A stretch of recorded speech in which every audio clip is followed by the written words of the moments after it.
कि इमाम महदी नाम का बंदा अहले सुन्नत के नज़दीक और है और अहले तशरीह के नज़दीक और है। ये इसके ऊपर मैंने पूरा जुमा इसी मौजू पर पढ़ाया था कि नबी पाक सल्लल्लाहु अलैहि वसल्लम ने जिस बंदे की इमाम महदी बन के आने की बशारतें दी हैं उसका नाम सरकार अलैहिस्सलाम ने मोहम्मद बताया, उसके वालिद का नाम अब्दुल्ला बताया, वालदा का नाम आमना बताया और इमाम हसन रज़ी अल्लाह तआला अन्हु की लड़ी में से सरकार अलैहिस्सलाम ने बताया कि वो बंदा पैदा होगा।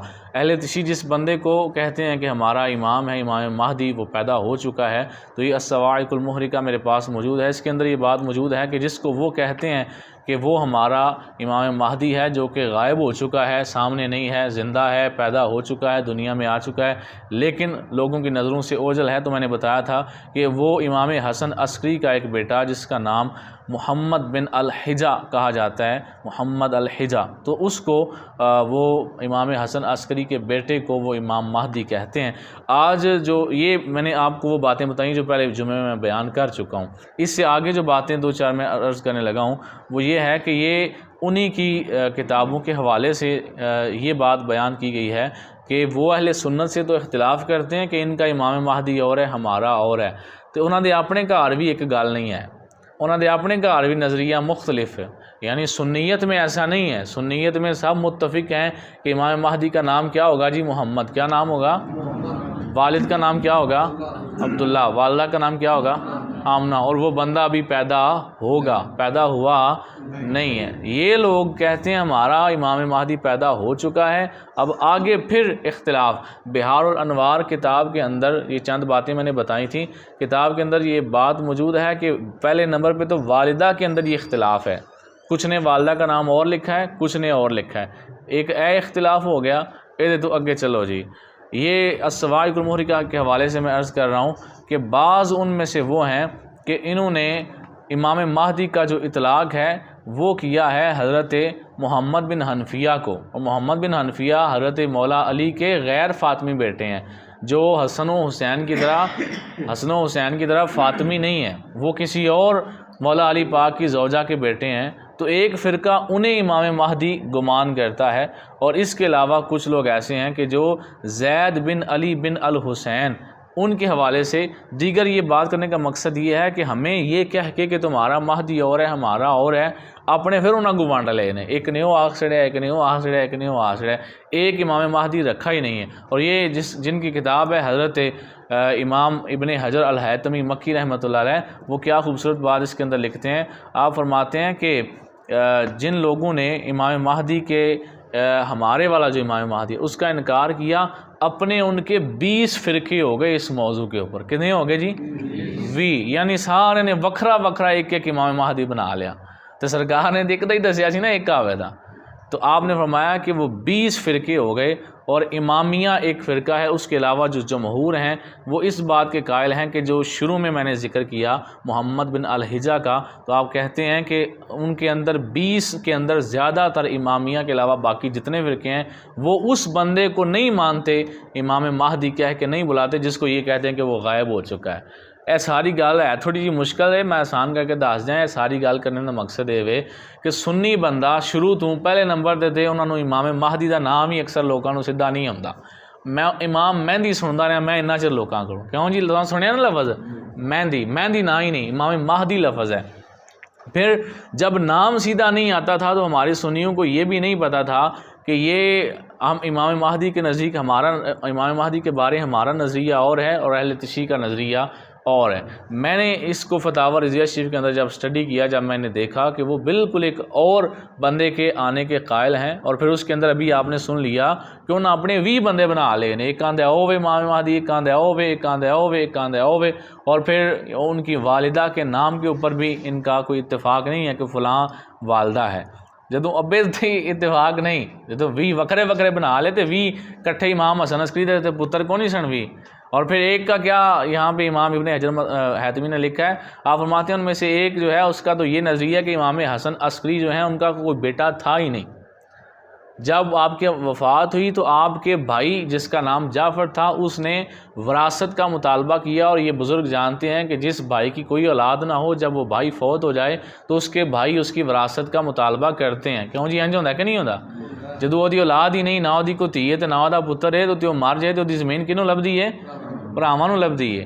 तो आप फरमाते हैं कि इन्हीं की किताबों के अंदर ये बाज़ लोगों का ये भी गुमान है, ये उनकी बातें हो रही हैं, हमारा तो ये नज़रिया नहीं कि इमाम महदी पैदा हो चुके हैं। आप फरमाते हैं कि बहुत से लोगों का गुमान ये है कि एक भाई था इमाम हसन अस्करी का जिसका नाम जाफ़र था, उसने इमाम हसन अस्करी की वफ़ात पे कहा कि मुझे जो है वो मीरास दी जाए क्योंकि इनका कोई बेटा नहीं है। ये भी उन्हीं की किताबों के अंदर मौजूद है। तो बात करने का ये मकसद है कि हमारे नज़दीक इमाम महदी नाम का बंदा भी पैदा होगा। इन्होंने कहा कि आप लोगों का नज़रिया गलत है, हमारा पैदा हो चुका है, वो गैबत में है, वो गायब हो चुका है, एक वक्त आएगा कि वो सामने आएगा। मेरे नज़दीक तो ये तौहीन है अहले बैत की कि बंदा ये कहे कि इमाम हसन का बेटा हो या इमाम हुसैन का बेटा हो और जुल्म से डर के, किसी बादशाह के जबर से डर के वो कहीं गायब हो गया हो। यार डरने वाले नहीं अली दे पुत्र ने, आखो सुभान अल्लाह। किदे पुत्र ने?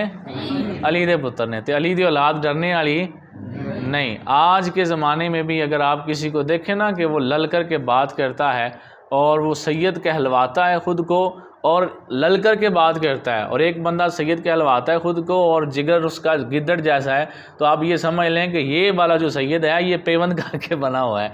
आपने तो कई देखे हैं अपने सामने पेवंद वाले सैयद, आपने अपने गांव में कई देखे होंगे। और एक असली सैयद भी होता है, तो जिगरे से पता चल जाता है कि ये अली का बेटा है। किसका बेटा है? अली का बेटा। तो इमाम इब्न हजर मक्की ने ये अभी मैंने बात की है ना कि अली का बेटा डरने वाला नहीं है, तो मुझे ये बात ज़हन में आ गई। इमाम इब्न हजर मक्की लिखते हैं कि अहले बैत में से बाज़ लोग, यानी आम लोग नहीं, अहले बैत में से ही बाज़ लोग, जब उन्होंने ये सुना ना, इनमें से कुछ ये कहते हैं कि हमारा एक इमाम महदी है जो कि गार के अंदर छुपा हुआ है, एक वक्त आएगा वो ज़ाहिर होगा। तो आप फरमाते हैं अहले बैत के बाज़ लोगों का ये कहना है कि काश हमें पता हो तो हम जाकर उस गार के बाहर कहें कि इमाम साहब बाहर तशरीफ़ ले आओ। यानी खच मारी अहले बैत के लोगों ने इस गल दी कि यार अहले बैत का बंदा होवे, इमाम हसन अस्करी का पुत्र होवे तो जुल्मां तो डर के जाके गार दे छुप जावे, यह गल समझ में आने वाली नहीं। अब ये सारी बहस करने का मतलब ये था कि जितने इमाम महदी का नज़रिया जितना अहले सुन्नत की किताबों के अंदर मौजूद है वो सारा अल्हम्दुलिल्लाह अहादीस के साथ मुताबिकत रखता है। नबी पाक अलैहि सल्लम ने फरमाया वो मेरा बेटा होगा, मेरी औलाद में से होगा, वो मांगने वाले को इतना अता करेगा कि उसकी झोली भर के रख देगा। ये नबी पाक सल्लल्लाहु अलैहि वसल्लम ने जो इमाम महदी की शान बयान की, वो शान आप सुनेंगे तो आपका सीना फ़ख्र से चौड़ा होगा कि इतना बड़ा मर्द आने वाला है। और अगर इनसे पूछें महदी कौन है तो वो कहेंगे कि मोतसिम जो है उसने कैद कर लिया था तो वो भाग के जाके गार में छुप गए थे, आज तक पता ही नहीं चला। भाई ये पता नहीं कैसा ये इमाम महदी मानते हैं किसी को कि वो जुल्म से डर के भाग के कहीं जाके छुप जाए। भी इमाम महदी की बात इस वक्त छोड़ें, इमाम हुसैन अगर जुल्म से डर जाते तो यजीद के हाथ पे बैत ना कर लेते। डरे नहीं कुछ यजीद जुल्म तो बोलो हाँ ज़रा। एक पासे 70-72 तो एक पासे हज़ारां दा मजमा, तो अली दा पुत्र कला डटिया कि नहीं डटिया?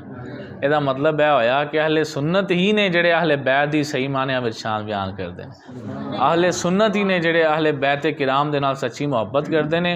और मैं हदीस मुबारक सुना के इमाम महदी वाली जी गुफ्तगू है मैं क्लोज़ करन लगा कि नबी पाक सल्लल्लाहु अलैहि वसल्लम फरमाते ने कि मैं अब्दुल मुत्तलिब दी औलाद अब्बास, हमज़ा, जाफ़र, अली ते इमाम महदी, मेरे आका फरमाते ने असी सारे जन्नत दे सरदार।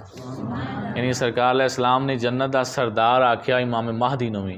ते दुनिया इस गल उत्ते तहकीक कर दी कि सरकार ने अल हसन वल हुसैन सैयदा शबाब अहलिल जन्ना फरमाया ना कि इमाम हसन हुसैन जन्नती जवाना दे सरदार ने। ते हले दोने छोटे छोटे बच्चे सन, उन्होंने को जंगा नहीं सन लड़ियाँ, को वड्डे वड्डे मार के नहीं सन मारे। तो सरकार ने पहले क्यों फरमा छड़िया कि जन्नत दे सरदार ने, पता सी कि इन्होंने किड्डे किड्डे डाढ़े इम्तिहान देने ने, इन्हें कितना सबर करना है। अगर इमाम हसन हुसैन जन्नत दे सरदार बनन तो इम्तिहाना चू पास होके बनन, तो इमाम महदी जन्नत दे सरदार बने, इन्हां दे नज़दीक गारां च छुप के जन्नत दा सरदार बने। बोलो इंज लभदी सरदारी? हाँ इंज नहीं सरदारी लभदी। सरदारी लभदी औखियां होके मेहनत करनियां पैंदियां ने। सहाबा इकराम दियां एवें नहीं सरकार ने फरमाया कि उन्हां दा जिहड़ा अपना एक मुठ सदका करन ते बाद च आने वाले ओहद पहाड़ के बराबर भी करन तो उन्होंने एक मुठ सदका जिहड़ा बेहतर है। क्यों जी? उन्होंने जिगर पिघलाए ने, सख्तियाँ बर्दाश्त की ने। गल ही समझ आ गई जी। तो इस वास्ते आज के बाद अगर आपके सामने कोई बंदा इमाम महदी का जिक्र करता है तो पहले देखें, चेक करें, जांचें कि ये बंदा किस महदी की बात कर रहा है। डॉक्टर इसरार खुद को वहाबी कहने वाला बंदा, हालांकि वहाबियों का नज़रिया इमाम महदी के मुतालिक शिया वाला नहीं है, लेकिन वो वहाबी होने के बावजूद कहता है मेरे नज़दीक इमाम महदी नाम का बंदा पैदा हो चुका है और छुपा हुआ है। मैं क्या सुभान अल्लाह, उंज अपने आप को तुसीं शिया नहीं आखदे ते नज़रिया सारा शिया वाला बयान कर छड़िया। इस वास्ते मैं जुमे उत्ते भी बयान किया सी ते अज फिर दोबारा इहदे गल कीती कि इमाम महदी दा जिक्र सुन के उस टाइम पहला चेक करना है कि किहदी गल कर रहा है, किहड़े बंदे की गल कर रहा है, क्योंकि ना एक वो रला जिहा बना छड़िया। साडा इमाम महदी होवे जिन्हें पैदा होना है तो ना की होना उन्हां दा मुहम्मद ना होना। इन्नी गल दी समझ आ गई जी। अच्छा जी, यह साडी गुफ्तगू दा एक